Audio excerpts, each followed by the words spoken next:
I just. You are doing it right. What do you think? Before here. Right. This is mine. So. Jerry, should I make a second presentation? No. Okay, do we have everybody? Is this mine? Oh, wait. Everybody said they were going to be here, except Rodrigo. Who are we waiting on? Lloyd.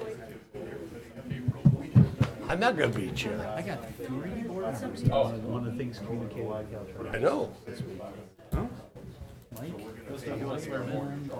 Administer the oath. You want to swear him in? That's correct. What? She said whoever the oldest person. Okay, we got to do that. I'm sorry, I I didn't was hear you. wondering if that was coincidence where you said that was a good idea and everybody else is there. Man, It is, because we need to do it good. Did Darren put it up? In the back. I would. Know I how think you feel would. about it. Yeah. I'm doing it on the Oh, yeah.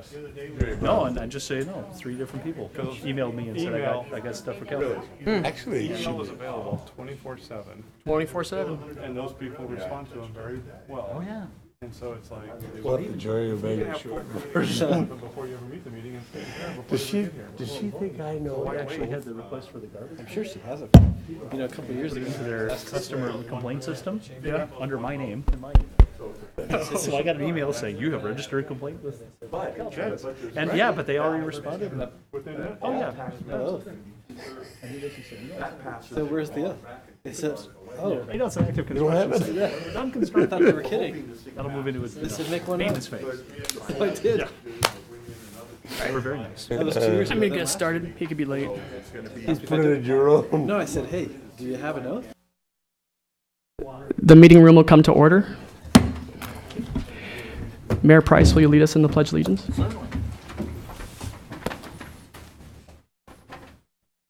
I pledge allegiance to the flag of the United States of America and to the republic for which it stands, one nation, under God, indivisible, with liberty and justice for all.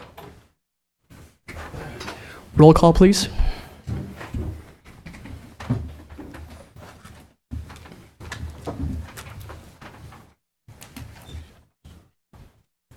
Am I hitting the wrong one?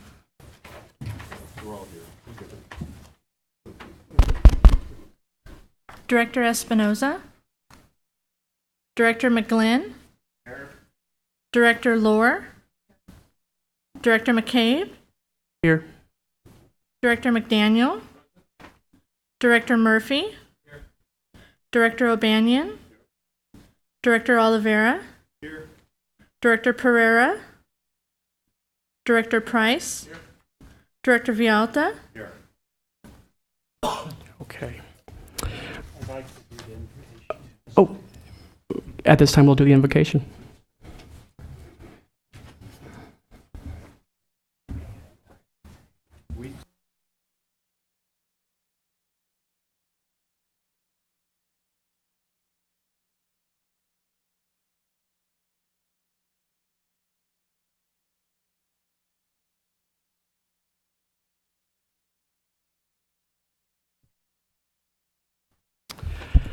Approval of the agenda.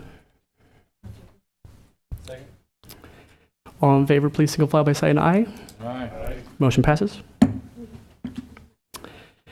Item number 5, public comment. Any member of the public is welcome to come up and speak at this time. Seeing none, we'll move on to item number 6, approval of the minutes. Can I entertain a motion? I'll move to approve. Second. It's been first and second. All in favor, please signify by saying aye. Aye.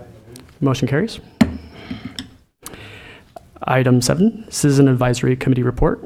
Jack Jackson.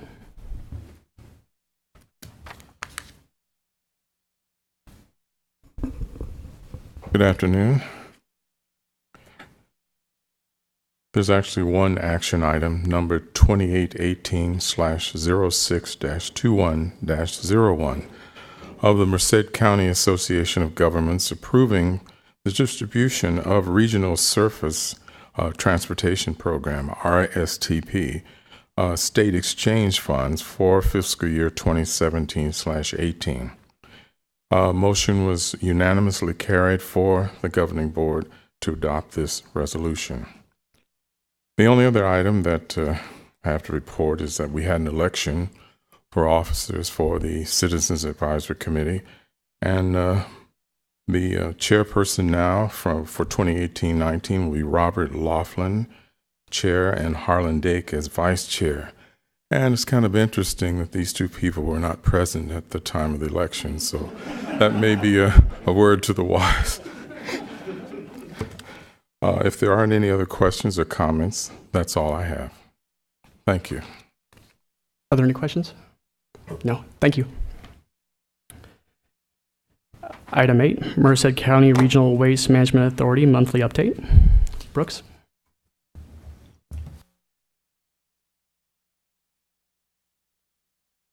Good afternoon. A few months back, we brought you the drone purchase so we could do aerial surveying and photography and work at the sites without actually walking in the garbage and make better surveys and safer. So we bought it, but it's not much good unless you can fly it. But our project manager, Jared, took the test first time, passed, and got his license. So now we can start flying it and using it.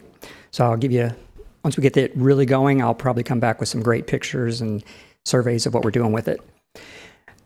Phase 6A, which is the current landfill at Highway 59 where we're putting garbage in. I mentioned to you before that each layer that we put waste in is about 21 feet thick. And then when we get that built, we lay a row of pipe horizontally, and then that collects the gas. And then we put another layer of garbage on top of that. So it's just kind of like layering the cake. But all those lines that we've been putting in have to ultimately end up at the flare so that we can deconstruct the methane. And so we have a project going where we're installing the pipe around the perimeter of the site to collect all that gas and send it to the flare. So the good news with that is hopefully there will be more gas to sell to the UC. Thank you. And want to mention a couple things going on at the Billy Wright landfill, the expansion there. If you recall, we put a little extra contingency there. We put 15% contingency there because there were a couple of unknowns about the site. And one was the old oil pipeline that went through the site. And so it was a 24-inch pipe that had been abandoned approximately 20 years ago. And so we had to excavate, remove that first. And so that came out without incident. And we are actually able to use some of that pipe to make culverts on the site. So we're going to save it. And then the other reason we had such a large contingency was because of the dewatering. So this is the old liner, or the phase 2A, where we're going to connect to. We're going to actually tie these pieces of plastic together and they'll be welded. And so that's the actual liner itself. And then you can see the water. Once you get down to that level, it starts collecting the the water the water table is just at that level underneath. So we try to pump out that as much as possible, but then you can see, again, there's the liner, and I, again, highlighted there's a person standing there so you can get a scale of it, and then you can see the water collecting. You can't put liner on top of that water, because I would compare it to this. If you've ever put dough in a greased bowl and you smush on the dough, it'll just slide around the bowl. And so we can't have any water between the the base of the landfill and that liner. So what we've done is put backfill in there. So there's liner again, and that's the material that's dry and basically compacted to the point where it resists water intrusion. And so there's, again, the person where they're doing it, and you can still see that pump there where they're collecting the water. But my point here is that they didn't find any additional water than what was anticipated. So there are some minor change orders at this time, but nothing of the scale that we thought could be. So bottom line is the construction project's on schedule and on budget at this time. And here's the soil excavation. And you can see that darker area, that's where the hill was, the main hill that was coming through the site. And so that's been excavated, and that's the stockpile where it's going. So it's as close as possible point where when we cover the garbage, we don't have to move it as far. So anyway, all good news at Billy Wright. Landfill gas to energy project is still moving along. We have a conference call every 2 weeks. And so right now we're still working on the pipeline route to get over to the UC. And we talked to the air board again. It looks like they'll be able to permit a smaller turbine. So we had originally thought we would get one large unit or some internal combustion engines, but it looks like we can get 3 small turbines that are the kind you would find on a small commercial jet, maybe 6 to 10 people, that size jet. So small ones, they fit basically in the size of, I'd say, an upright freezer. So 3 of those small engines can do the trick, and the Air Board has permitted those. And the good news is they have almost no emissions. So once we clean the gas at the landfill and burn it there, it'll be very, very clean. So the Air Board will like that. The organics and composting, we're going to come back to you in a few months with a recommendation to hire a consultant to help us guide us through this. You know that there's been some changes regarding organics on the collection side with the cities in the county, and then the landfill has some new restrictions or changes on the organics processing, the composting. And so we want to coordinate those because it's going to be a pretty big shift in how this waste is collected, because you're talking about not just the grass clippings and tree branches that are already collected in your green bin. You're talking about food waste from restaurants. And once you mix that in, you won't be able to mix that in with the compost the way we do it now. And so it could either be a 4th cart in collection or a different processing system. So that's why we've talked to you about partnering with Mariposa County, because they have a system that could take that now, but we would have to haul it, or maybe we build something at the landfill, or maybe we hope for a private company to do it. So this consultant would help guide us in the least costly, least painful manner to do that. Carpet recycling, we're pretty much on track with that. We're just trying to work out how to get it from the customer brings it in a mixed load. So how do we get it out of their mixed load and into container? So once we can get that figured out, we're going to hopefully be able to recycle carpet. Civil grand jury had done another investigation. I think this is the 3rd one in my tenure. They gave us a report. They don't tell you what they're investigating, but they gave us a report and said that we had passed. The soil sales at Highway 59, the Campus Parkway project, we're still not 100% sure that Granite will be awarded the bid. That's, I think, on the county's agenda next month. And again, Ty has been helping us with that, but hopefully they will buy about 500,000 yards from us.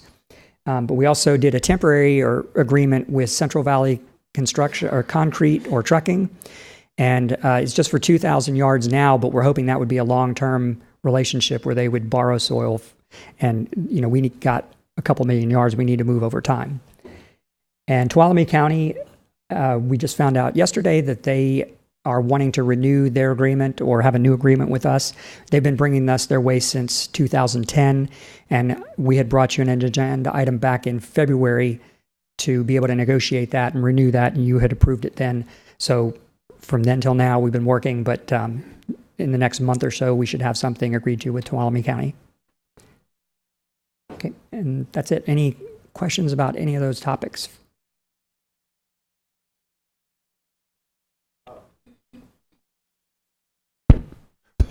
Brooks, the oil pipeline that was there, was that a crude oil pipeline? I think so. I think it was the very heavy stuff. And they pumped it through from station to station? Yeah, I think so, yes. Because it was some uphill at our site, so they would have had to have it under pressure. Wow. Jerry, you remember that? No, I'm not saying, it's not a facetious comment, Jerry. It's just... I think there were 3. Yeah. I'm not referring to age on the pipeline. Brooks, on the carpet recycling, I find that interesting. Are you, in your working that issue, is there any considerations for any kind of environmental impacts? For example, like with mattresses and stuff, there's a biohazard stuff. Is there any hassles with that as well? Not really. You mean as of why we would do it, or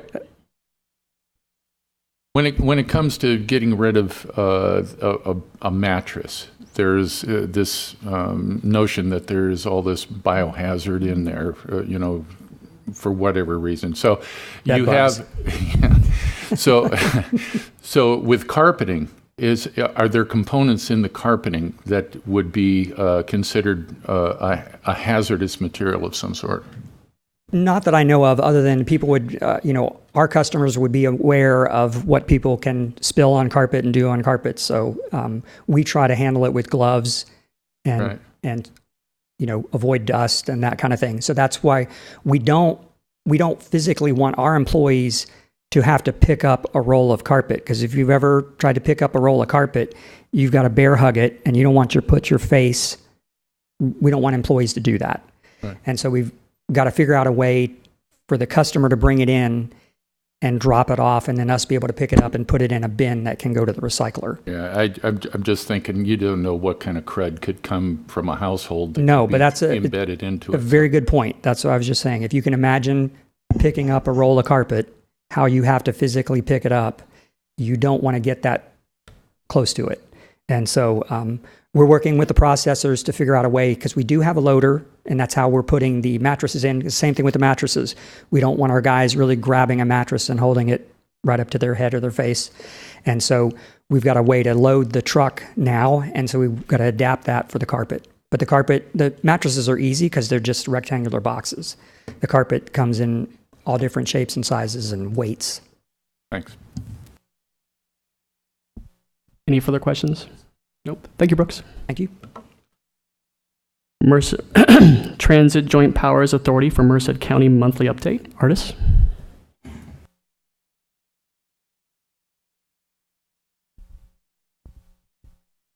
Thank you, Mr. Chair and board members.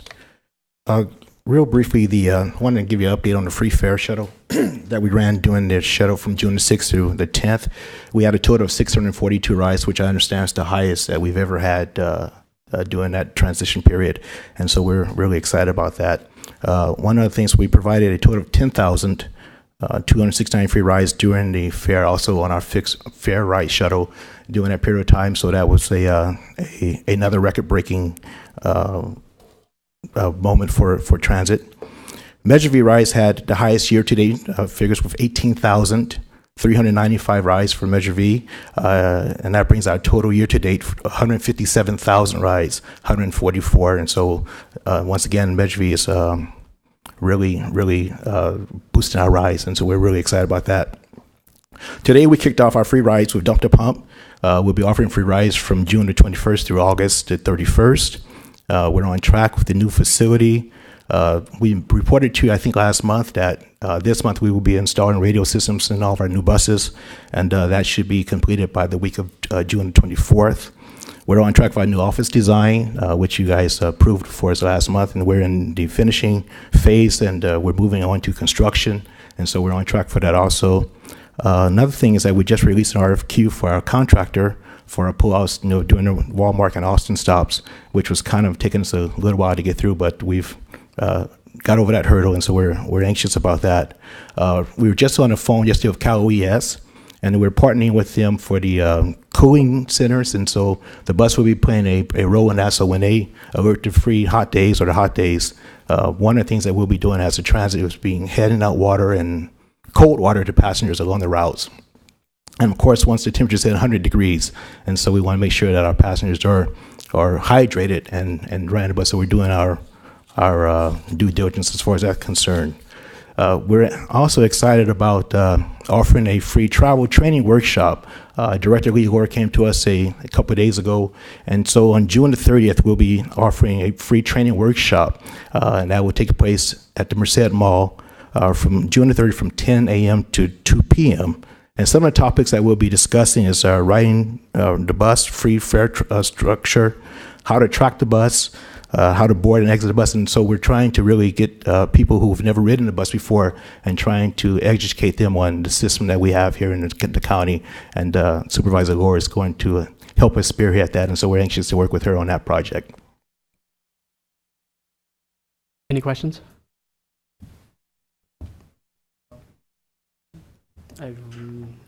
Which one would that be? Maybe it is now. Is it on now? Oh, It's on. Thanks for the update on the Measure V. Is overall ridership increasing on the bus, or is it just simply is it more people that were paying are now getting free Measure V fares, or is it a mix? Or It is mixed, but overall ridership is increasing, and of course Measure V is contributing to that. But the overall ridership is increasing. Could you not now, but when you're able, give us some numbers on how much it's increased, just so we can see how ridership has increased versus offsetting paying fares for free? Sure. I'll have that information for you. Okay.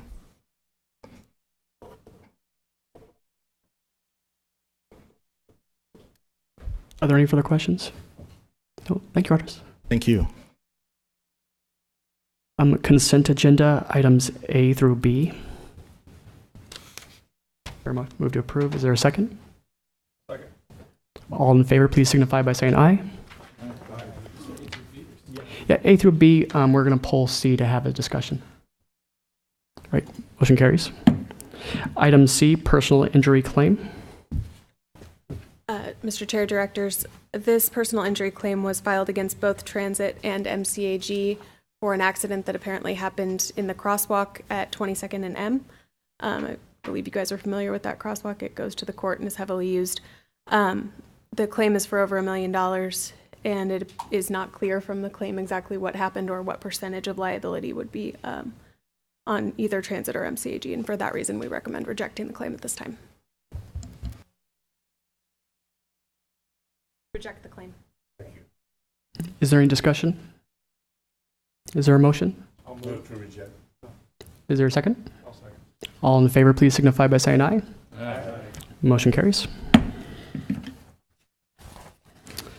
Caltrans report.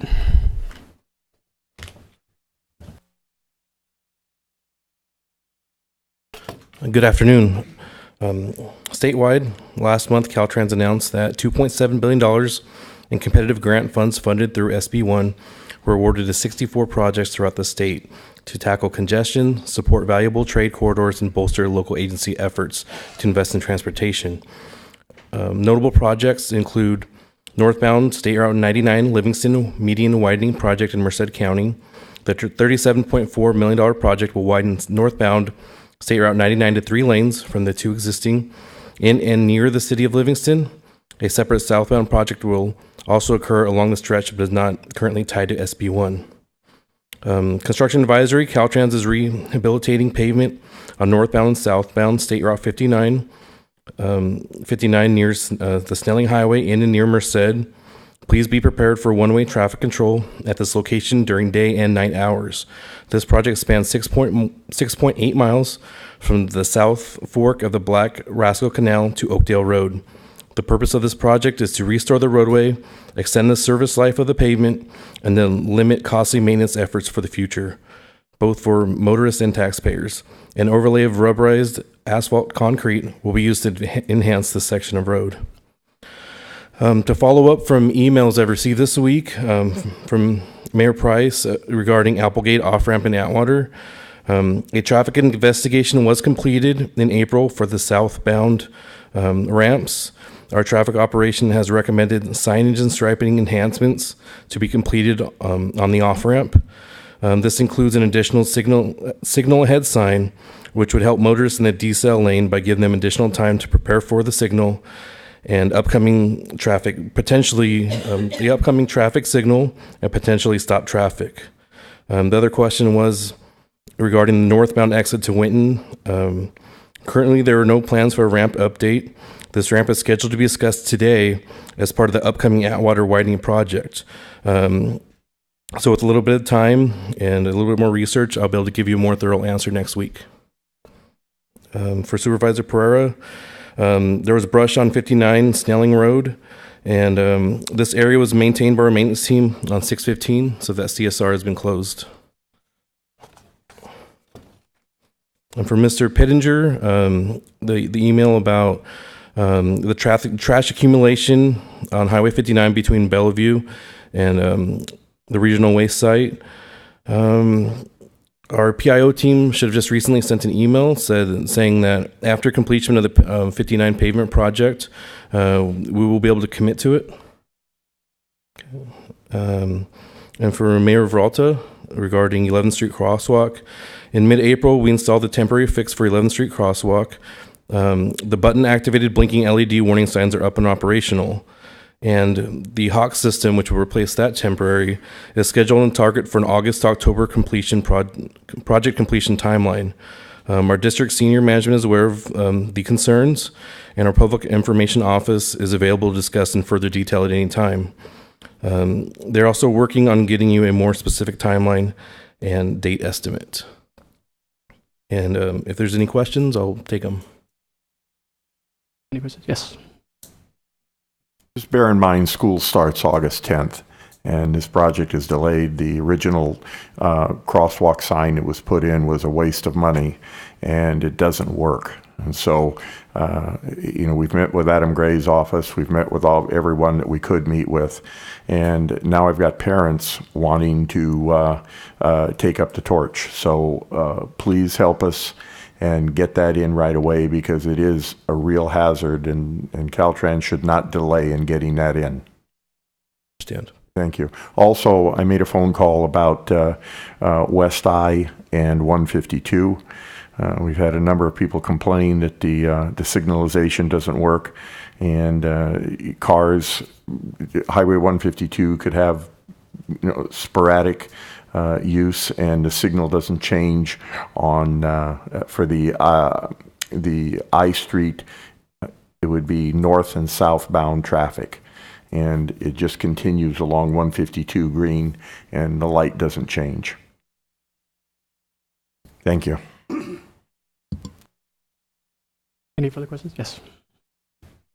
With respect to the off-ramp on the southbound lanes coming towards Bell, for those who remember here a year ago this past May, we had that truck overturned and carrying a full load of fuel and explode, and the driver was killed in that unfortunate accident.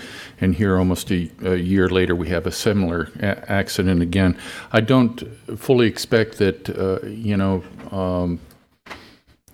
doing more signs and this sort of thing is the entire cure for it. I think that there's probably a lot of blame lying with the operators of those vehicles. I think they're exiting far too fast. And this last truck that came off and overturned, my concern is, well, number one, has there been any kind of an indication that the CHP has concluded their investigation of the prior incident? Are you aware of any? I'm not aware of the completed. I know they started it and they were the lead, but I'm not aware of them completing it. Okay, because what I'm curious on is for Caltrans to come up with some kind of solution of some sort, whatever that may be. If it is going to be something that comes from these Highway Patrol's investigation of that accident. So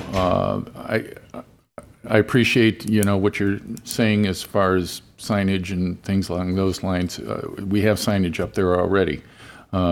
People are being told, cut it down to 25 miles an hour, and you coming, from 65 miles an hour to 25 miles an hour. My concern is that there needs to be more of a deceleration of some sort or another, whether that takes construction or whatever it takes.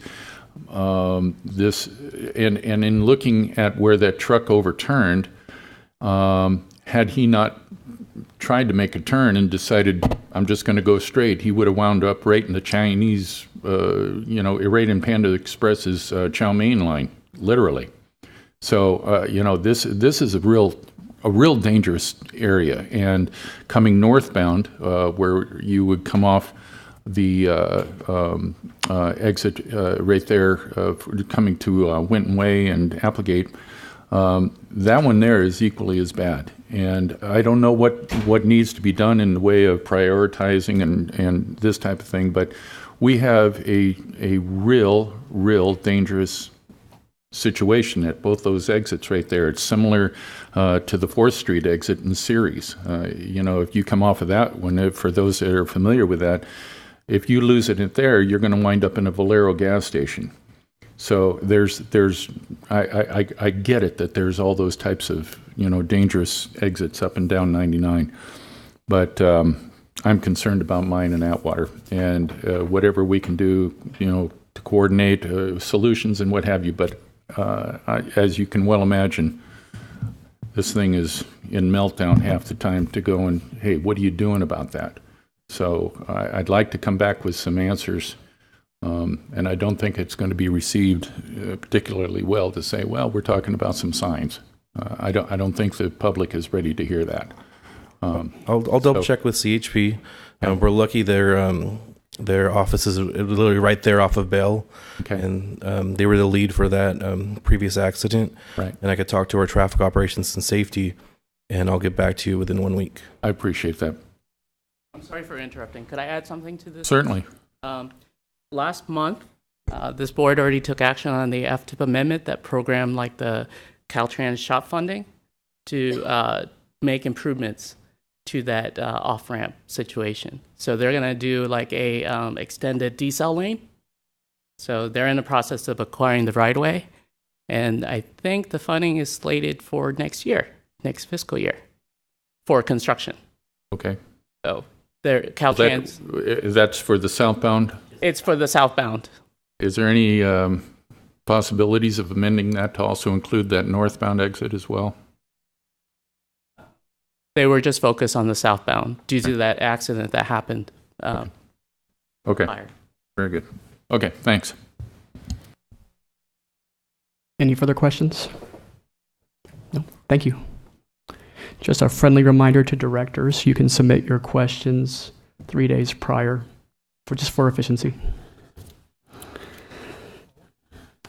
Item 12, information and discussion items A through D. Is there any discussion? I'll move to approve. It's not an action item. There we go. Item 13, consent agenda. We're going to pull item F, so it'd be items A through G minus F. Move to approve. I'll second. It's been first and second. Is there any discussion? Seeing none, we'll proceed to vote. All in favor, please signify by saying aye. Motion passes. Item F. This is the same claim that you took action on under transit. So again, we would ask that you take action to reject the claim. All in favor, please signify by saying aye. Aye. Motion passes. Item 14, transportation planning update. Thank you. Most of the things to talk about are already on the agenda. RTIF is a future item, and pavement. Ty's going to talk about that a little bit. I'm about to talk about the regional transportation plan, but I did want to let you know on a couple things, one of which is on van pooling. So you just approved a contract with DIBS to do the regular ride-sharing promotion that we have been doing for quite some time. We're also working with DIBS on doing a van pool specific promotion effort, and you may have seen billboards around that talk about the benefits of joining a van pool, from an economic standpoint. And then we're also talking to CalVans, which we're a member of, to see what they can do. And so all of this follows from board direction to use a bit of CMAQ money to see if we can boost the van pooling, because we all know how many commuters there are. And so, if there's one trip instead of 8 trips, that's a pretty good air quality benefit. So that's happening. And then also work is continuing with the multi-use paths. So the one connecting to Los Banos College, and then the other one to connect Merced and Atwater. And the active transportation program call for projects the cycle 4 is out right now. And so those projects hopefully will be applied to that program. And so we may be able to see that come to fruition to help those projects move forward. And then also just wanted to give you a heads up that for CMAQ, the congestion mitigation air quality, we are looking at doing the next call for projects this fall, so maybe around September, October timeframe. And there's going to be a big window of time to submit those applications. It's going to be at least 2 months. But you'll hear more about that when we get there. But I just wanted to let you know that call for projects is coming, and it'll be somewhere around $6 million, I think, Ty, that will be available. That's my report. If you have any questions about transportation planning, I could answer those. Any questions? No? Okay, well, you're up next. All right. Public hearing on Regional Transportation Plan, Environmental Impact Report, Federal Transportation Improvement Program, and Air Quality Conformity Analysis. Thank you. And before we open the public hearing, I'd like to just give a brief presentation on the Regional Transportation Plan and its EIR. I do want to note the public hearing also covers the Air Quality Conformity Analysis and the Federal Transportation Improvement Program. So 4 documents. And I do want to acknowledge we have with us Jim Damkowicz, who is the project manager for the Regional Transportation Plan with GHG, and very recently was with Kimley Horn. And they basically have gotten us to this point by producing all the documents and so forth. And also the other consultant team to acknowledge is VRPA. Georgina Vivian could not be here today, but they are basically they're the consultant that produced the EIR for us. Okay, so that's from the cover of our document. Oh yeah, I want to lift these up, or at least parts of them. So there's the RTP, the document itself. Then we have the appendices, 4 times as big. We have the environmental impact report. This is the executive summary. The whole document, 700 pages. I think you're familiar with EIRs. And then we have the conformity analysis and our FTIP. And all these documents are on our website. So with that, I'll go through it. So I'm going to talk about these things. The timeline, we started last summer, and our first round of outreach was basically talking about the overall vision and the goals and what people would like to see. And we took that and developed scenarios, and we had an advisory committee that guided us in developing those scenarios and on some of the other things, the components that led to the draft RTP. Then we had a second round of workshops in October, November, December timeframe, where we asked folks to weigh in on which of the 4 scenarios they preferred. And we got a preferred selection of a scenario from the governing board in January, and that was the infill emphasis. So it is basically some similar principles to our existing regional transportation plan, but even more emphasis on compact development. And there'll be significant benefits to transportation and air quality if that if that were implemented. So the draft RTP is based on that. The draft EIR is based on that. And we're out for public comment right now, and we're looking at an adoption in August.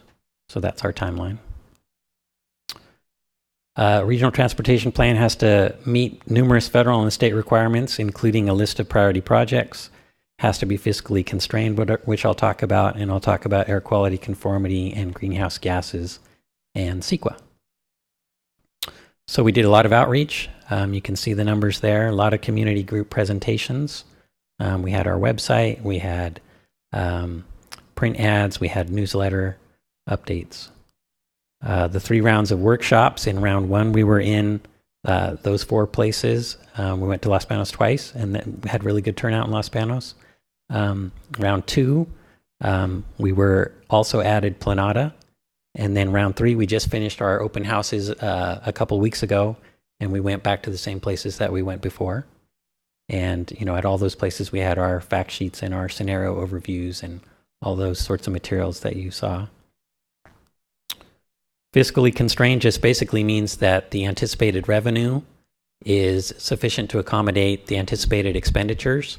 And so this is where there's been a big change, obviously, because we have Measure V and there's SB1 revenues. So the plan accounts for those revenues. And there's a project list that shows $1.7 billion of specific projects. And then there's also at least $2 billion of future projects that haven't been identified specifically yet, but we know they're out there because we have a 25-year time frame. So with not all specific, like for example, maintenance projects, we don't know 25 years worth of maintenance projects. Transportation conformity is a federal law based on health. This is not climate change. This is based on asthma and those sorts of things. So it's focused on ozone and PM 2.5 and 10, so dust. And we have to conform to the federal law in order to get federal transportation dollars. So the the conformity document demonstrates that. And then greenhouse gases, you may remember this was a subject in our last RTP, and the new RTP does meet the targets. So we've talked before about how the State Air Resources Board is adjusting the targets. That will apply to the next RTP. And the current targets are the 5% reduction, and the plan, if implemented, would achieve a 15% reduction by 2020 and a 25% reduction by 2035. So the plan does meet the greenhouse gas target. And then the CEQA requirements, disclosing the environmental effects and identifying potential mitigation measures, considering feasible alternatives. And so the document does do all those things. And then we're in the comment period for both the RTP and the EIR, and all the formal comments that we receive we'll respond to, and we'll identify which one they apply to. Some will apply to both documents, some would only be for the EIR. And then so the final EIR will include those responses to those comments and all the other things that go along with certification of an EIR. And comment period. So we are in the comment period, and we do have a number of ways people can comment. So at the open houses, we have these comment cards, which tell people how they can comment on the back, and if they want to write something, they can write it here. They can also give comments right here, right now, and they can do so tonight on the RTP in Los Banos. There's another public hearing at 7 p.m. And they can also send regular mail or email. So they can send us mail to our office, they can send me an email. So those are all the ways that folks can comment. And with that, if you had any questions, I could answer those. Otherwise, we would like to convene a public hearing on these documents. Are there any questions? I don't have a question, Matt. I just have a comment. I got some feedback in Livingston at that open house held there. Translation services were provided, but the documents that we had were not translated into Spanish. And so the public was making a request that the documents we hand out to the public be in both languages. Okay. Just a point of information. Right. So we did do, we did have translation available at our various public meetings, and we did translate some of the materials, the fact sheets and the facts, and we did translate some of the presentation boards. But our current policy, we do not translate the documents themselves. And I know, I can let you know that this is an ongoing, there's an evolution taking place, I guess, and different agencies have different practices in terms of translation. So this is something that we'll consider when we update our public participation plan, the extent to which we do translation. So yeah, we did hear those comments as well along the way. So yeah, thank you for that. Yep, no, appreciate it. Any other questions? Then at this time, we'll open the public hearing. Would any member of the public like to come speak?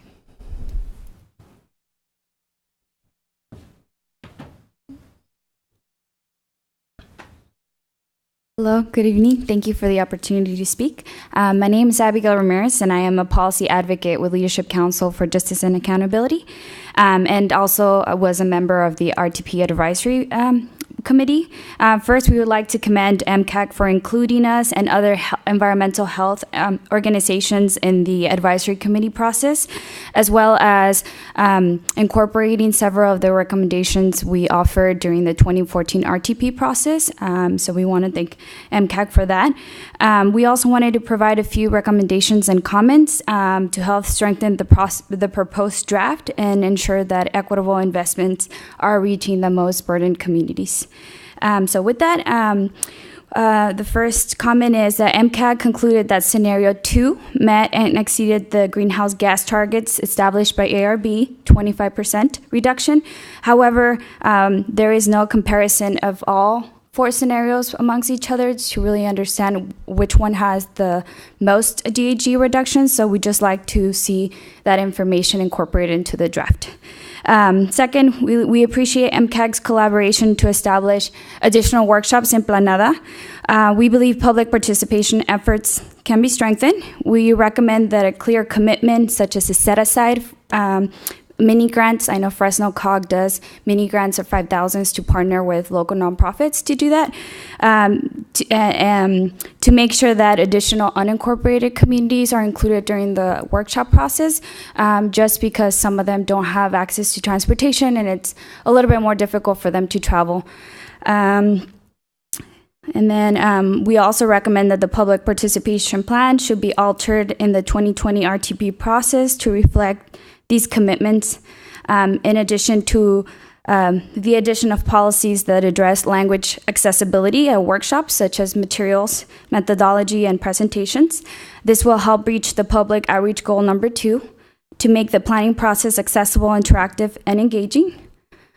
We also recommend the inclusion of policy language in the public participation chapter that addresses transparency and active participation from committee members, just to make sure that we understand when is the right time to be able to incorporate additional language, additional materials, or whatever additional information.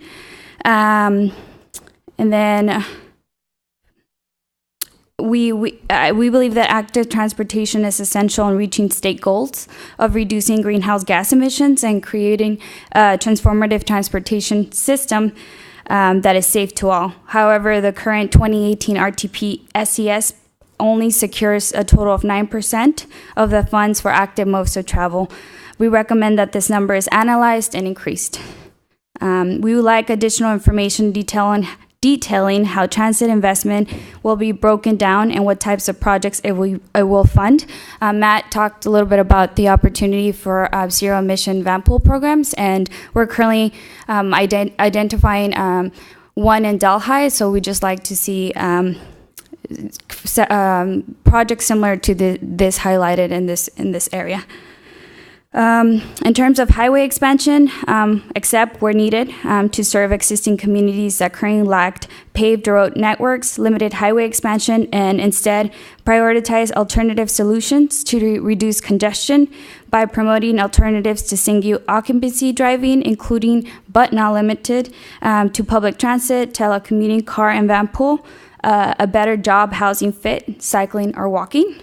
On this note, the linear length is lane miles associated with new expanded transportation improvement is approximately 420 miles according to the draft EIR.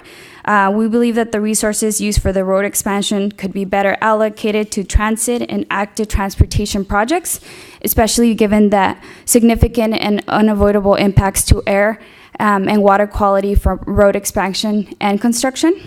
And finally, we remain disappointed that MCAG did not choose to include the hybrid scenario alternative generated by community and the advisory committee in the draft EIR. Given that increased investment in active transportation and transit in the proposed hybrid, it is likely that the proposed alternative would have avoided many environmental impacts. We continue to recommend that the RTP and draft EIR be modified to respond to community and advisory committee recommendations. Thank you for your time. We hope to continue collaborating in this and future RTP processes. Thank you. Would you be willing to also submit your comments in writing? Yeah, I could do that. That's greatly appreciated. Thank you. Any other questions?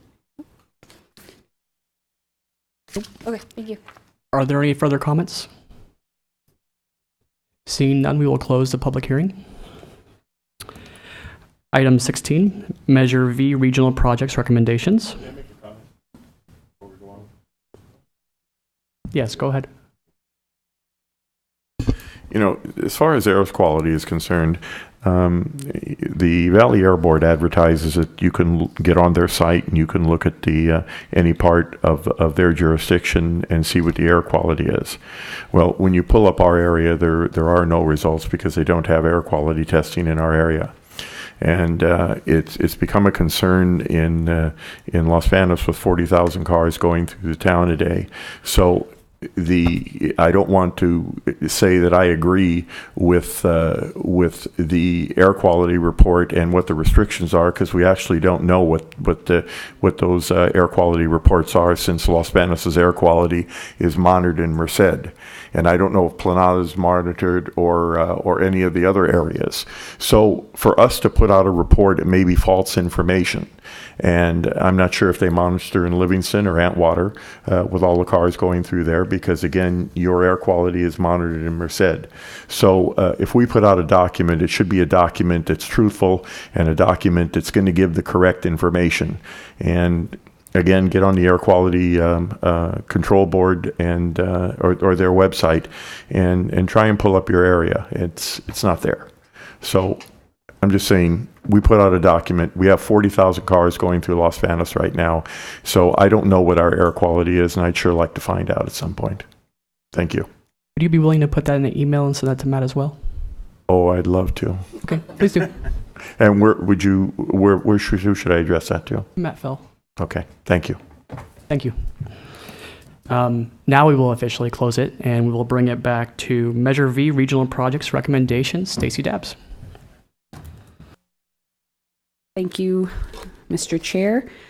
This item, as you all know, the Measure V Transportation Expenditure Plan lays out the process of identifying regional projects for that regional funding category in the measure by starting with the East and West Side Regional Projects Committee, and those recommendations come to the Governing Board, and that in the expenditure plan, it requires that no project can be approved by this board that isn't recommended through the East and West Regional Projects Committees. So as all of you know, we have gone through that process starting in August of what year are we in? 17, until May 15th of 18. And so the staff report in front of you summarizes the actions that were recommended by both the East and West committees.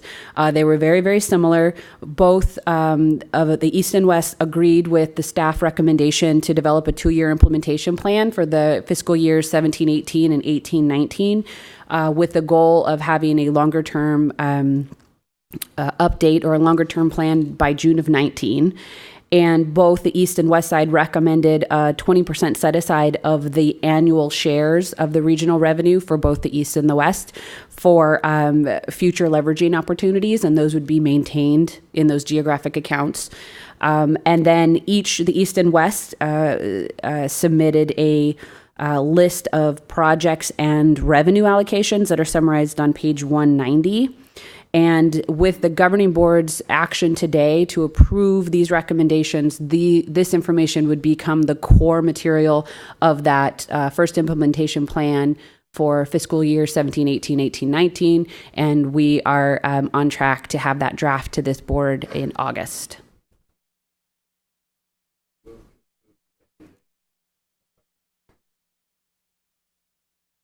All in favor, please signify by saying aye. Aye. Motion carries. Item 17, Measure V Maintenance of Effort Request for Exemption. Thank you. The Transportation Expenditure Plan includes language related to the requirement that by state law it says that the sales tax, a transportation sales tax like Measure V, that the intent of the legislature for that law was to make sure that that revenue does not supplant. So it supplements the transportation revenue of a jurisdiction, but it's not intended to supplant it. So we have this process that we've been talking about it for a couple of months now of how we're going to determine each jurisdiction's baseline amount of money that you were spending out of your general funds to transportation purposes, so that we can ensure moving forward that the revenue you're getting from Measure V is doing more on top of that typical investment you were already making. So we've been working with your staff over the last couple of months, and everyone has met the deadlines and submitted the documentation that we needed that complies with the requirements in the expenditure plan.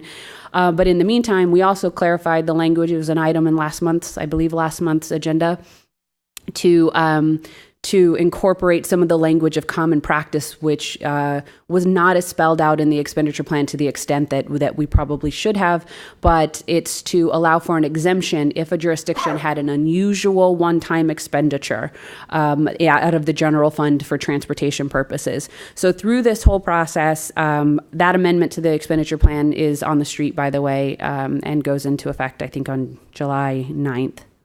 Or close to there. But this request was, we did receive one jurisdiction who the jurisdiction had a one-time unusual expenditure one time in those 3 years that we were having to look at per the expenditure plan, and that was the city of Merced. They did comply with the process and submitted the appropriate forms for a request for an exemption. This board does have that authority to grant that exemption for the jurisdiction.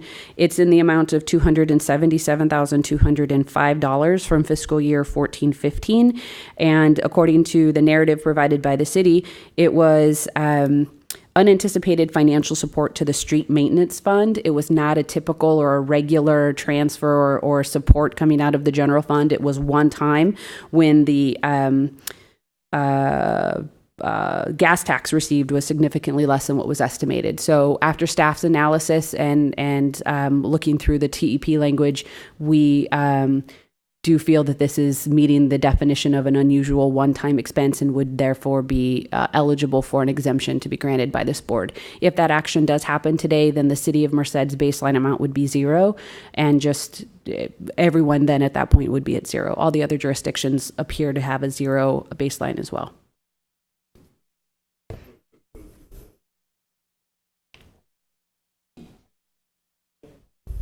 It's been first and seconded. Is there any discussion? Seeing none, we'll proceed to vote. All in favor, please signify by saying aye. Aye. Motion carries.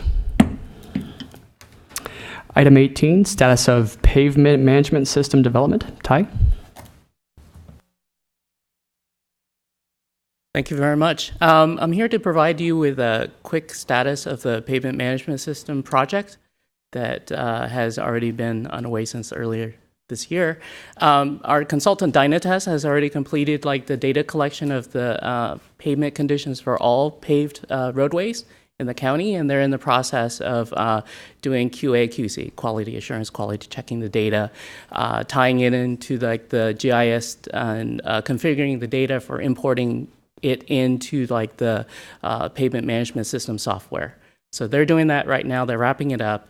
And then there's a midpoint meeting scheduled for next Thursday, which will, has confirmation from all jurisdictional staff in participating on that meeting with Dynates to go over the data that has been collected and to go over the next steps. So Dynates is on schedule for completing this endeavor by September. At which time there'll be a training with the jurisdictional staff, and then that will be followed by the install of the pavement data and the software on the machines of each member jurisdiction. Are there any questions? Thank you. Thank you. Item 19, proposed changes to the One Voice program. Stacy?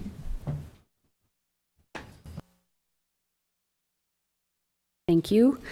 Before I start this item, I will say I got the official word from Eva today that the 2018 program has officially been closed. We sent out all the thank you notes to the folks that we met with in Washington, I think last week. And we're not wasting time because now we're talking about the 2019 trip.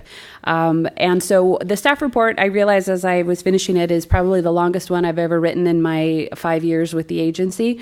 And we put a lot of thought into it. So I thought I'd just lay it all out there. And I know many of you, if not all of you, are very familiar with the program. And I'm just looking for your reaction to some of the ideas. But where we kind of arrived at this year with the program, and again, over the last 5 years that I've been involved, is that the program has really changed. Every year it has grown, it has expanded in participation, it's expanded in the topics that we cover, in the amount of staff that we need. It has just every year gotten bigger and bigger and bigger. And so we thought it was about time that we started to look at, let's kind of reassess. What are we trying to do? What are the goals? Are we being cost effective? Are we being effective in actually what we're trying to do in Washington? And in that analysis at the staff level, we identified 3 dynamics that have really been at the evolution of the program over the last couple of years that we feel has made the program more challenging to organize. It's been more expensive to coordinate. It's been less focused in the communication of what we're trying to communicate in Washington, and really in identifying the region's priorities, truly the region's priorities. And those were the 3 dynamics. One was the large delegation size. This year, that it's grown every year. This year was the largest by far. And not only did we have the largest delegation, but we had probably a half dozen people from the community organizations that were committed and wanting to go and ready to go, and for some reason or another couldn't.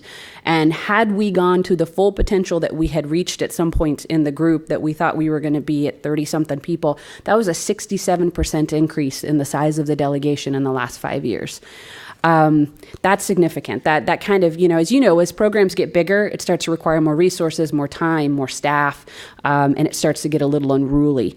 So the delegation size was one of the big ones. And on page 206 of the agenda, you can see the breakdown of the delegation from the member agencies. Other delegates are typically Merced Irrigation District, UC Merced, the chamber or boosters or both, Bill Lyons, Merced Lyons, Lyons Investments, Mapes Ranch, Bill Lyons, I think everyone knows him.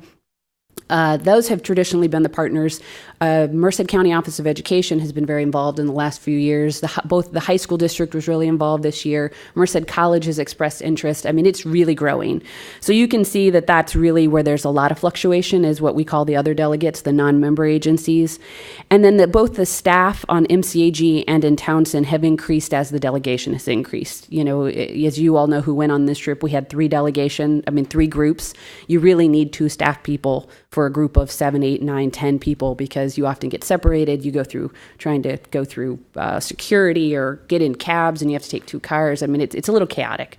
So that large delegation has really become problematic. The second is that we've had a broad range of issues. On page 207, that was this past year, 2018's legislative platform. I think over the last 5 years, we've stuck to transportation, housing, homelessness, public safety, water, economic development, education. Those are the big framework. I think after trying that for a couple years, we are coming to the conclusion it's a lot. I think the feedback we get from our debriefs every year are the best meetings are the ones that are smaller groups, most focused in the topics, like let's say the COPS meeting where you're specifically talking about 1 or 2 programs. Those typically are the ones that people come back and say, we got great information, or we had a great lead, or we talked about X, Y, and Z. When you have 15 topics and you're trying to cover them all and you have 30 people in a room, it starts to become a little less effective. So the expansion of the broad range of issues was the number 2. And then the third is the level of commitment to the planning process. I think this is the least tangible, but it's also, I think, the one that we hear about the most at the end of the process is people that not all the delegates, for one reason or another, are able to commit at the beginning of the process, be part of the development of the program, be part of the selection of speakers, the development of talking points, and then actually all the way through attending all the meetings when you get to Washington. So there's this varying level of participation from start to finish that is affecting the quality of the program itself. And some of that is because of the size of the delegation. Some of it is maybe I schedule too many meetings, which I've tried to reduce every year, I promise. Mayor Murphy can attest to that. But, it's just become this, I think it's been a point of frustration for a lot of participants. So those were the 3 dynamics. So with those in mind, we made a number of recommendations. I'll do them really quickly, and then if you want to have me elaborate on them, I will. But limiting the delegation size to 20. The reason why 20 is the magic number is because that is the perfect size for 3 strike teams that would be manageable in 1 cab. We can move around quickly. You can get through security quickly. It would allow for each jurisdiction to have 2 representatives. Now, there's a lot loaded in there because that means that we wouldn't have the other delegates. This would be a member agency specific program. And we also recognize that several of you have more, typically 3 instead of the 2.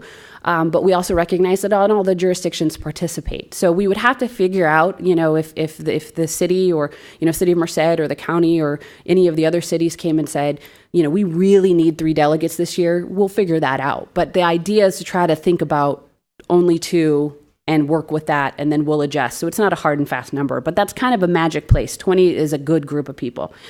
Requiring a participation fee. The idea here is to have a $50 non-transferable, non-refundable participation fee to get commitment from people.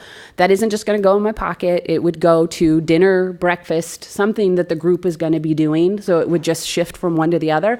But it would just be another way for someone to commit and say, yes, I'm in. And we would try to be flexible to do that as late into the process to be useful for the people considering it, but not so late that it's going to impact the quality of the development of the program.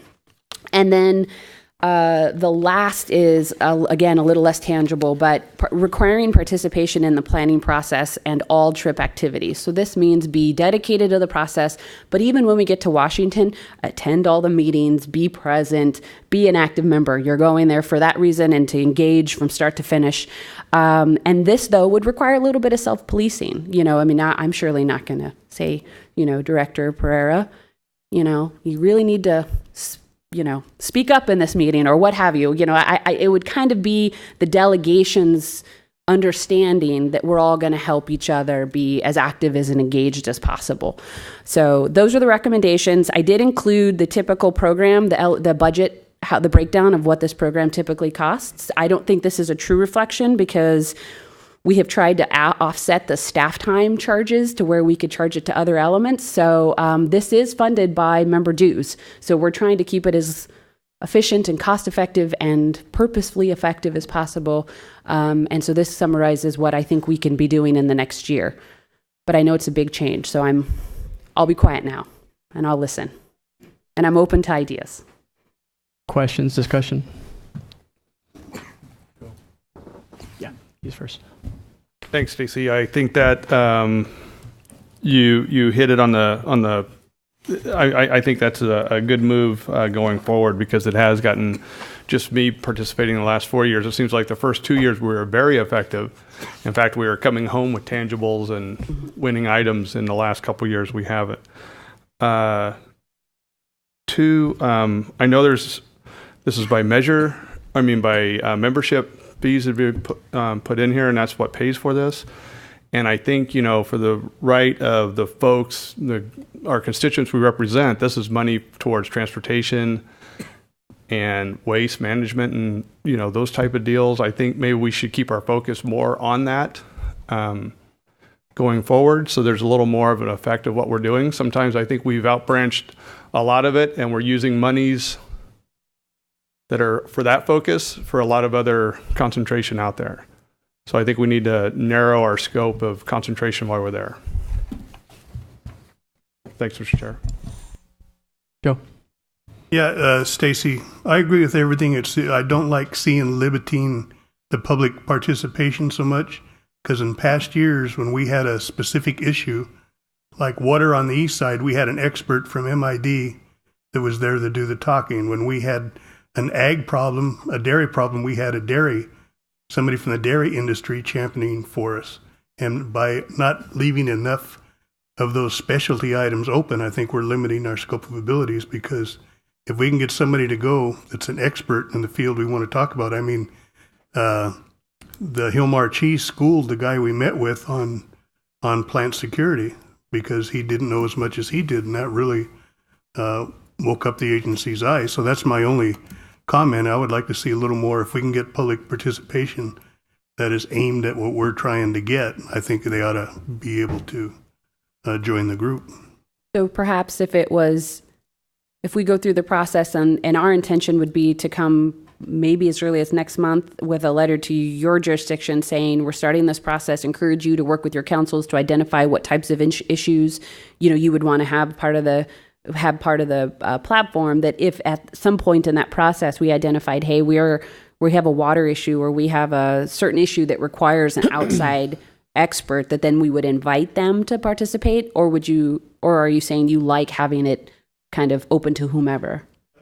I don't think we've ever had enough of the outside experts that were really experts to create a problem. But yeah, I could live with that, as long if we have a specific problem we want to address, we should have the biggest expert we can find to go with us. Okay.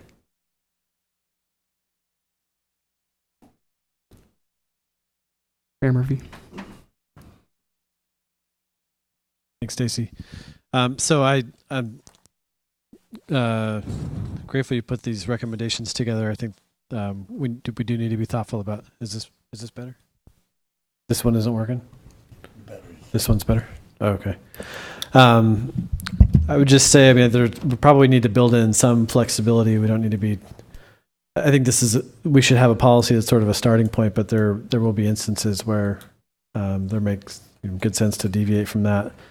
In terms of other parties coming in, so long as our group size isn't too wieldy, recognizing that our MCAG dues are the ones that are paying for this, there should probably be some contribution from others that are not MCAG members if they come on the trip.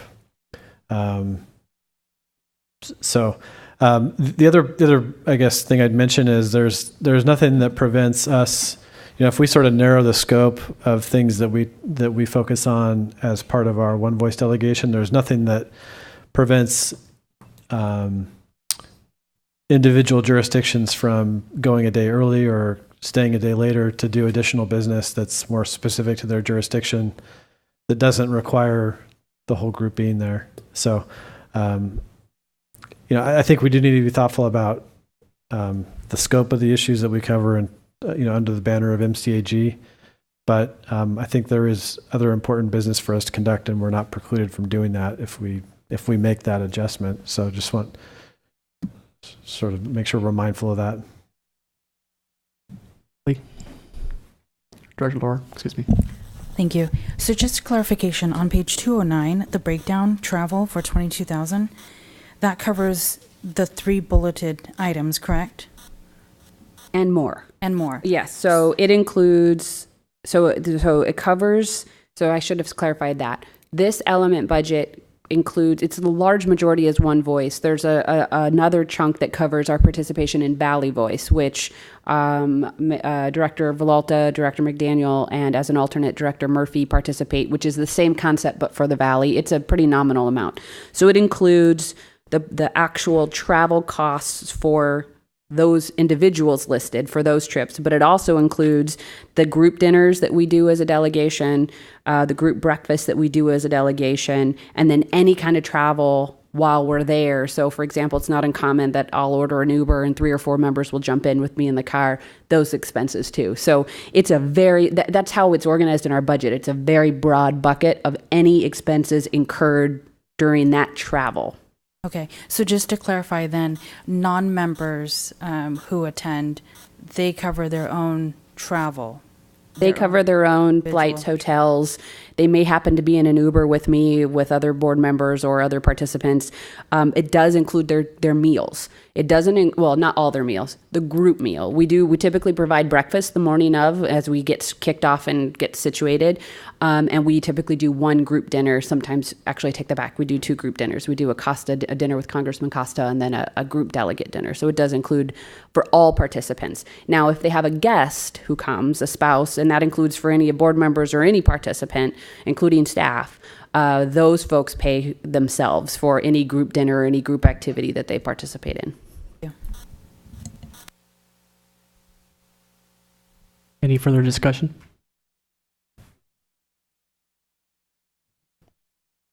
This is an action item. Is there a motion?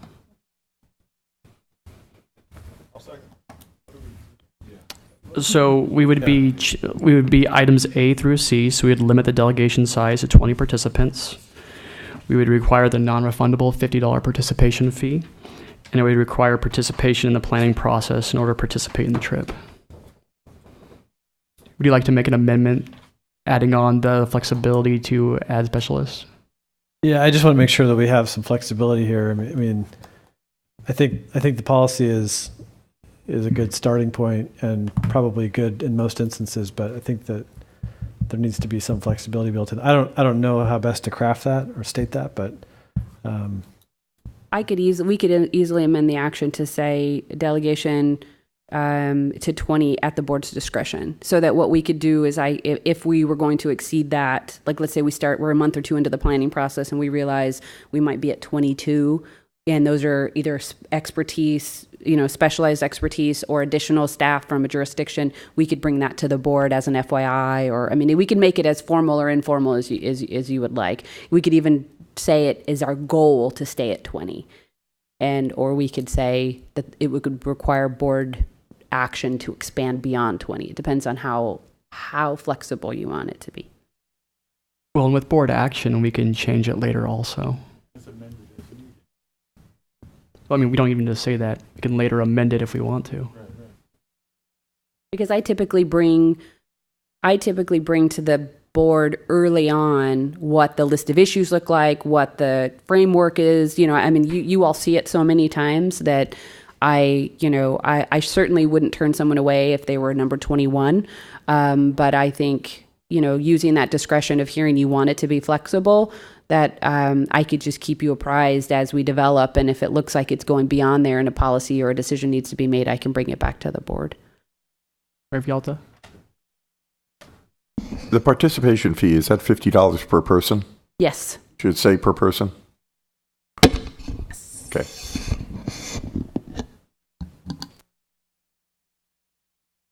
Is there any further discussion? Is there any amendment or adjustments we want to make, or Director Lohr, you're the one who made the motion? We do have a motion first, seconded. How about amend the details of 1, so limit the delegation size to 20, but the participation would be open to non-member agencies as well.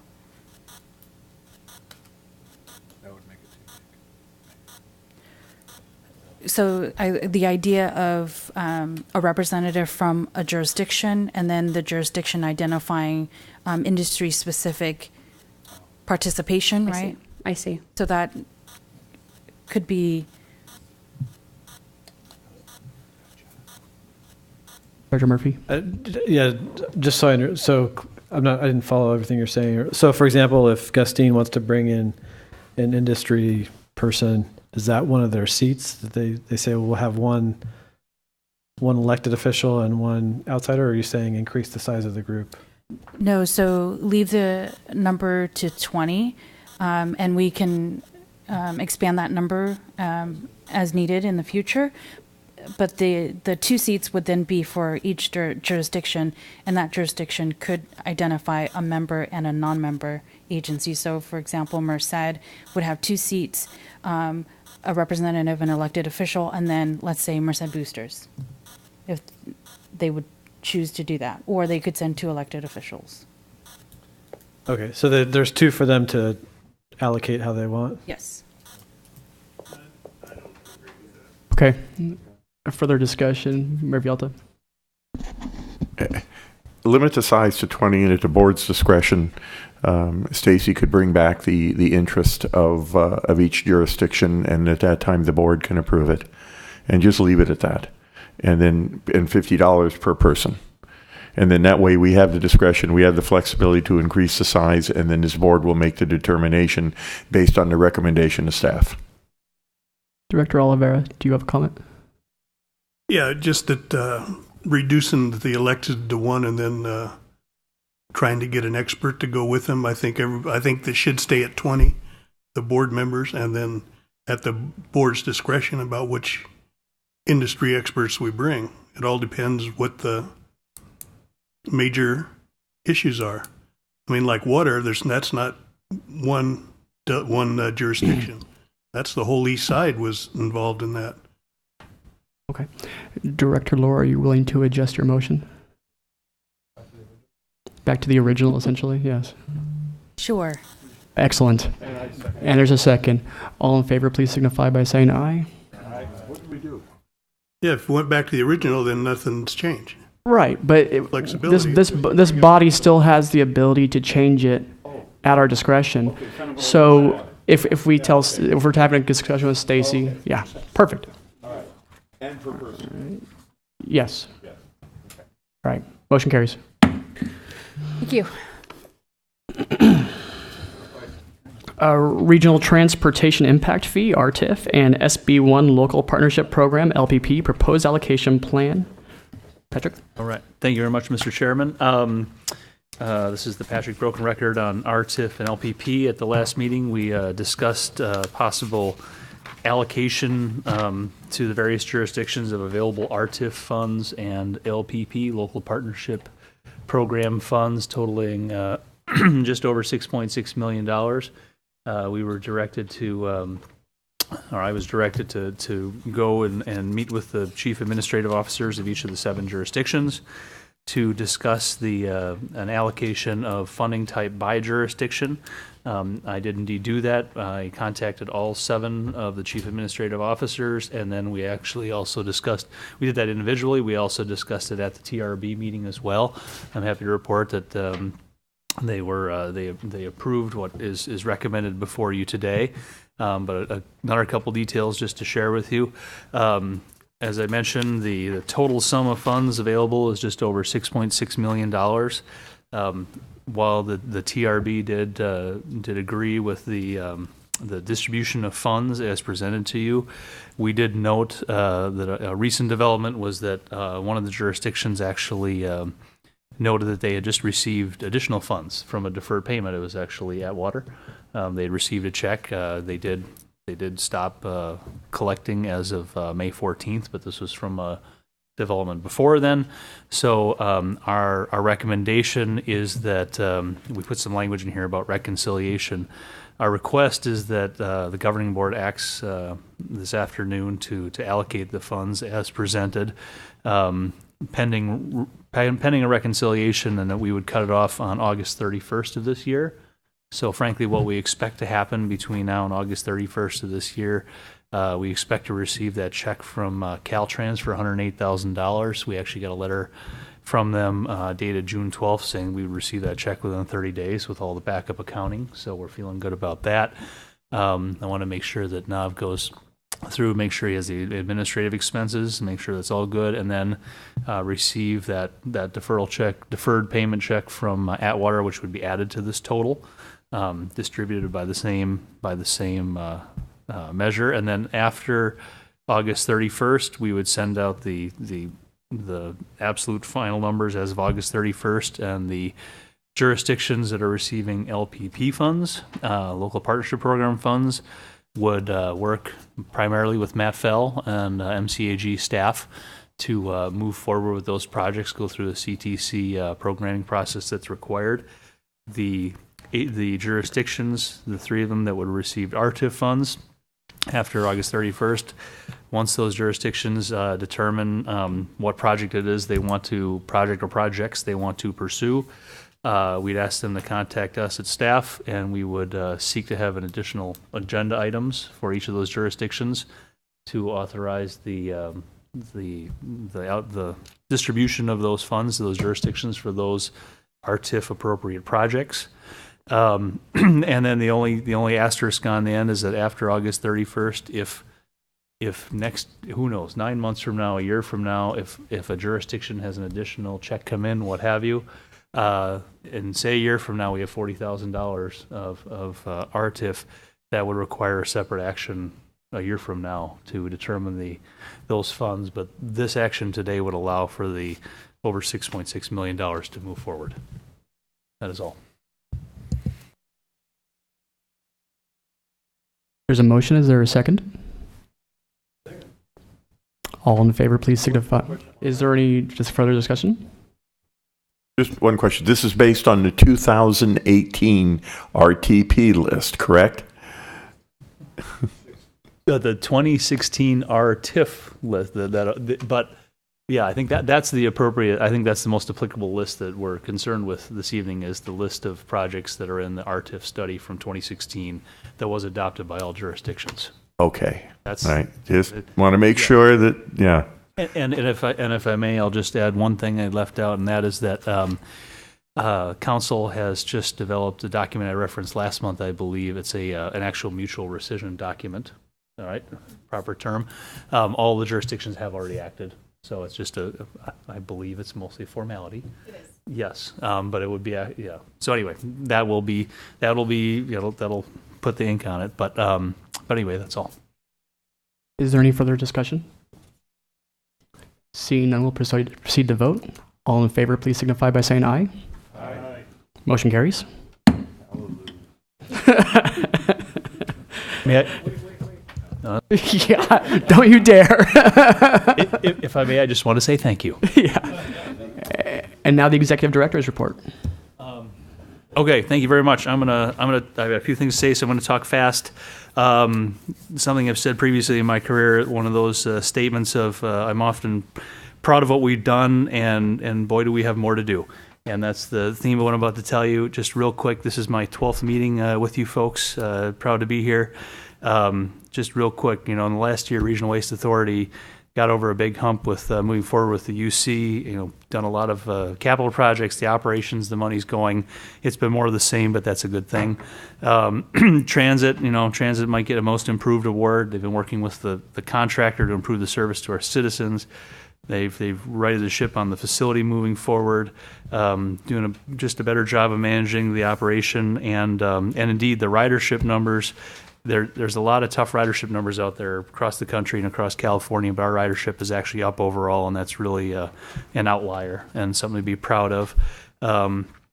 In finance, that getting over that ICAP issue was just ginormous, for lack of a better word, and now this assures me that unlike last year, we're going to finish just this June 30th in the green or in the blackish, not in the red. So we're gonna have a positive balance in our bank account, which is a good thing. Transportation planning side, Matt and Stacy and the rest of the team, getting that SCS approved by ARB was a huge thing. All the progress on the RTP, Ty working on the pavement management system, and Natalia on the ATP stuff, and Measure V. There's just been so much progress. Stacy's done a wonderful job, and we're relatively unique, and a lot of what we're doing, led by Stacy, is really being done, from scratch, for lack of a better term. So proud of all that, but moving forward, we got more of the same at Regional Waste, big capital projects that are being undertaken, moving along on the UC project as well. Administratively, we've got we're going to improve our contract tracking, our procurement process, move forward on our classification compensation study. Transit, it's going to be huge when we move into that operations maintenance facility. Make sure I mention YARTS as well, because their new chairman of YARTS here on my left. We have a short-range transit plan, which is going to be very big for the future of YARTS, and we look forward to doing that because it affects all the elements of YARTS. Planning, it's going to be, finish the RTP, submit a new SCS for review, and we've got to look at modeling. And now, thanks to the ICAP being approved, we actually now have access to $2.1 million in planning carryover funds, which actually will provide us with a lot of opportunities going forward. That money hadn't been used to the fullest extent in the past, and now we have the opportunity to do so. And then finally, Measure V, it's a laundry list. There's project agreements to do, working with the Citizens Oversight Committee, the implementation plan, and actually getting, with your action this evening, actually getting projects moving along there in the very near future. So I think the future's bright, and a lot of good things happening. So thank you for allowing me to entertain you there. Excellent. Director's report, Director Oliveira. Thank you, Mr. Chair. I just want to wish everybody a happy 4th of July. Gustine, I think, will be having their 104th year of fireworks this year, and the parade and festivities in the park. So if you don't have anything in your jurisdiction, come on over to the west side. Thank you. Director Vialta. Yes, to echo that, I wish everyone a safe 4th of July, and We had a presentation on the fireworks last night at our council meeting, and our fines are $1,250 for each piece of fireworks that you set off. That's an illegal piece of fireworks. And, we hate to talk about fines and money collected, but we want people to be safe out there. Also, the council took action to pass $12,000 for homeless services. And part of the discussion was the continuum of care. And at this point, the only people I know that contribute to the continuum of care is the city of Merced and the county. And both of those come out of grant funds and not out of the general fund. So at one time, all the cities were asked to participate in the continuum of care for funds. And Los Banos was contributing, and then we found out that none of the other 5 cities wanted to contribute towards the continuum of care or homeless care. So the money that we passed last night was generic money that could be used for the continuum of care, or it could be used for local homeless services, battered women's shelter. It could be used for the warming shelter to keep it open more days. But we wanted to do something for the care of homeless. Although it's $12,000, it's just a dent, not even a dent, but it's something that we felt that we should do unanimously as a council. So I'm just putting that out there. If the other jurisdictions, I'd like to hear from you of what you think of whether the continuum of care is important, or your local homeless services to allocate funds towards that, similar to what Los Banos did, but not in the amount, but based on population. So I'd be curious to know if the other cities would be interested in forming that fund, because I think homelessness is a countywide issue, and I'd just like to see everyone participate. But if you can't, I understand, or if it's not a concern, I understand. But we should do something. And although we haven't directly contributed to the continuum of care, it's basically I know the battered women's shelter comes to us every year, and we want to do something to where we can house people, where we can reunite homeless with their loved ones, or we can keep the warming shelter or cooling shelter open more days, where the city manager would have discretionary funds for the budget. So let me know what you think, and if I don't hear from you, no hard feelings, but just wanted to know. Thank you. Director McGlynn.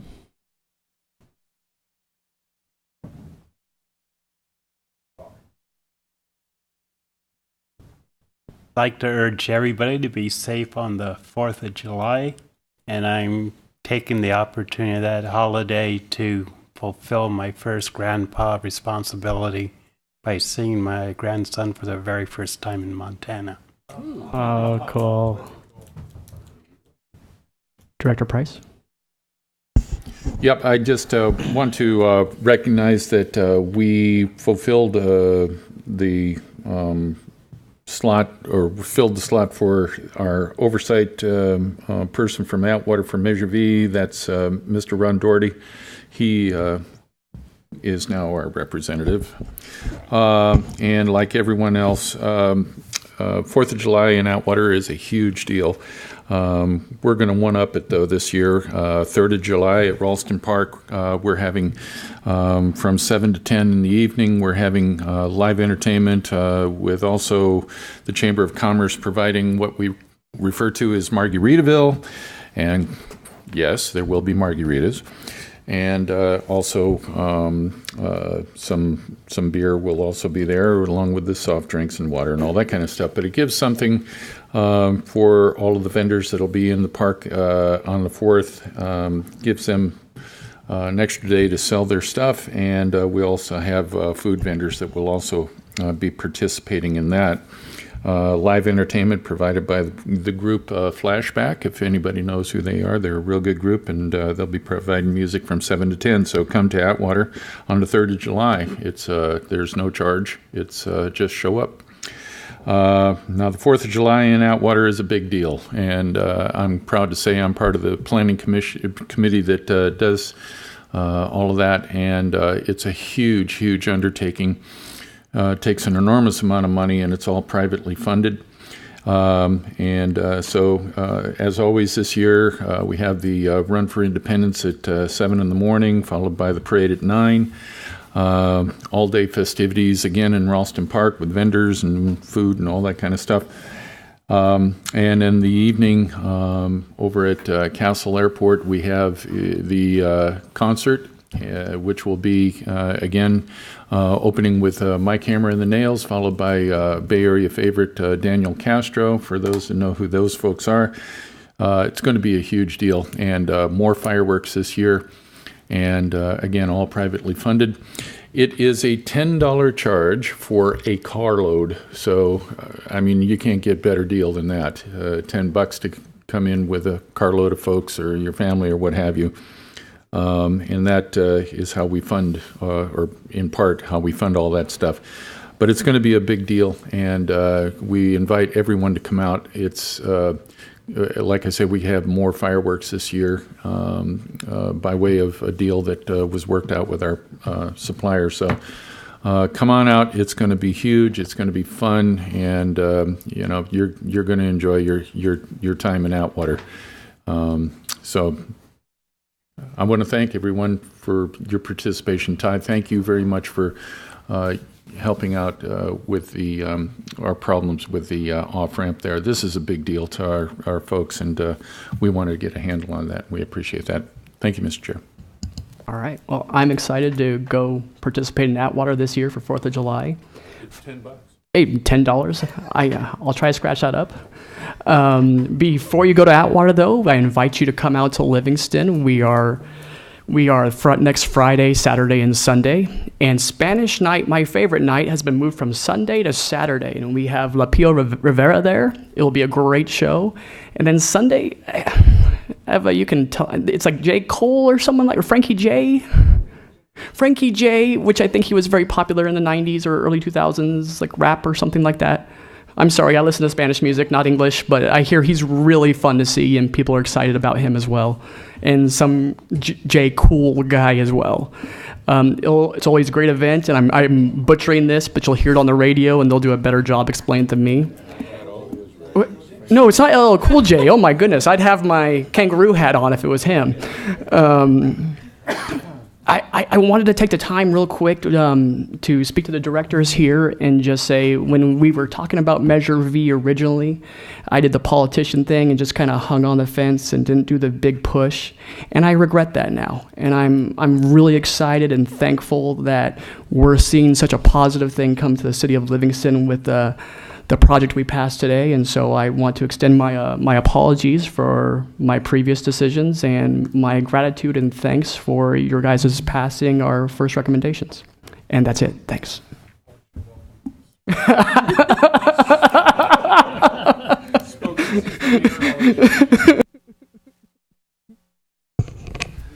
We accept your apology. Thanks. I just like everybody have a safe and sane 4th of July. Thanks. Director O'Banion? I don't have any. Director Murphy? I'll just mention, since our last meeting, a local measure passed in Merced. So Measure Y, which is a cannabis measure, passed with 77% of the vote. It's a very high percentage. That's it. Director Lohr? Thank you. I'd like to thank transit staff for putting together the June 30th learning session, how to ride the bus. I encourage us directors, if you have not been on the bus recently, please join us. It'll be a safe environment to learn if it's your first time riding public transit. So their presentations will begin every 30 minutes.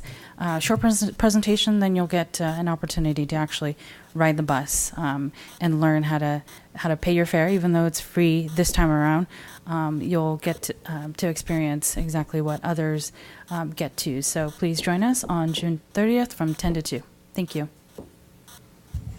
Electeds better make sure they pay their fair share.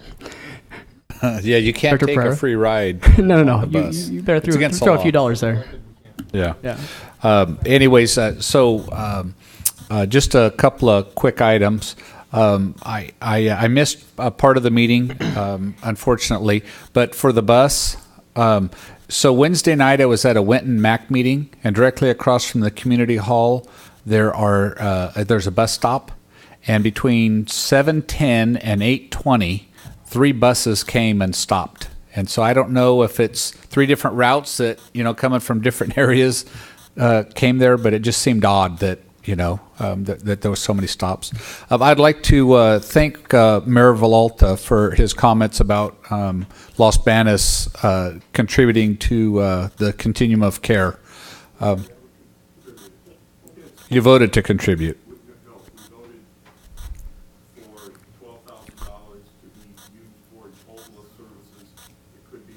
Oh. Well, that's good too. But yeah, as a board member, Los Banos has contributed in the past. And anyways, I was just going to encourage the others to do the same. As we study the homeless come from Gustine and Los Banos and Dos Palos and Atwater as well. So they often end up in Merced, the city of Merced, because this is where the services, or the majority of the services, are provided. But especially Los Banos, the county does do quite a bit of services over on the west side. And then the last thing that I would like to mention is that there's a lot of illegal fireworks going on, and I don't know for the rest of you, but in my district, I get a lot of complaints. And so if you talk to people that are complaining about them, if they will call immediately, between 9 and 1 o'clock, 9 in the evening to 1 o'clock in the morning, the sheriff's department is running double shifts.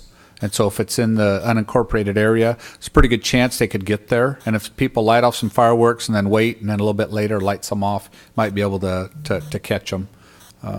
So just call you don't have to call the emergency number. You can call for the county would be the 385-7445, which is dispatch. That's it. Now we have the election of chair and vice chair for fiscal year 2018-2019. I'd like to make a motion to recommend the consideration of Alex McCabe as chair and Darren McDaniel as vice chair for the upcoming fiscal year. No, not fiscal year. Yes. Yeah, it is the fiscal year. Please. Yeah. Is there a second? All in favor, please signify by saying aye. Aye. Motion carries. Congratulations.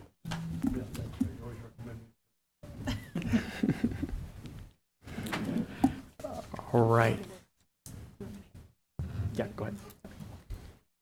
And the board will now adjourn into closed session for items 24, 25, and 26.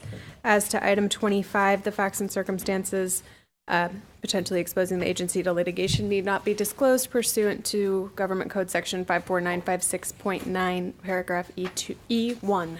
Sorry. Yeah. We'll take a 3-minute recess.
check, check. Can you hear me now?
test. Yeah, it's on.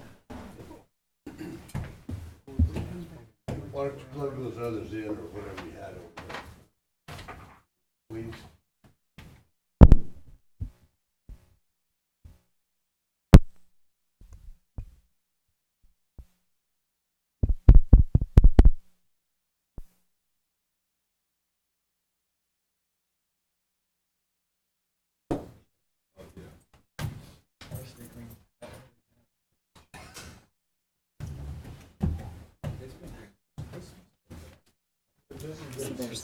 There's nothing to report as far as All right.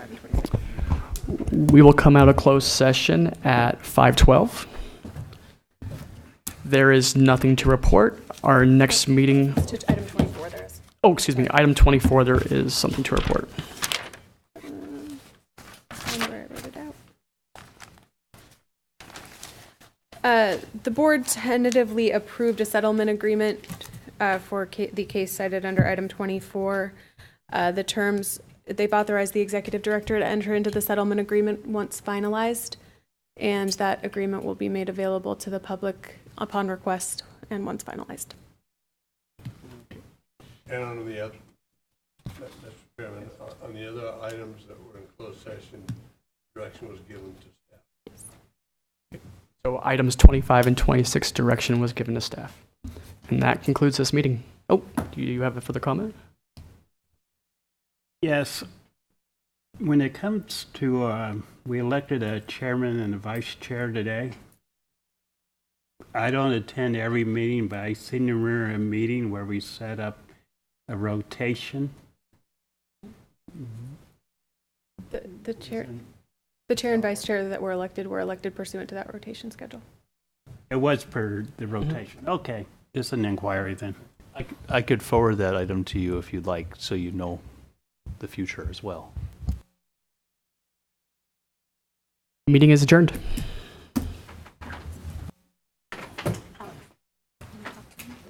Back to my argument. It wasn't really an election.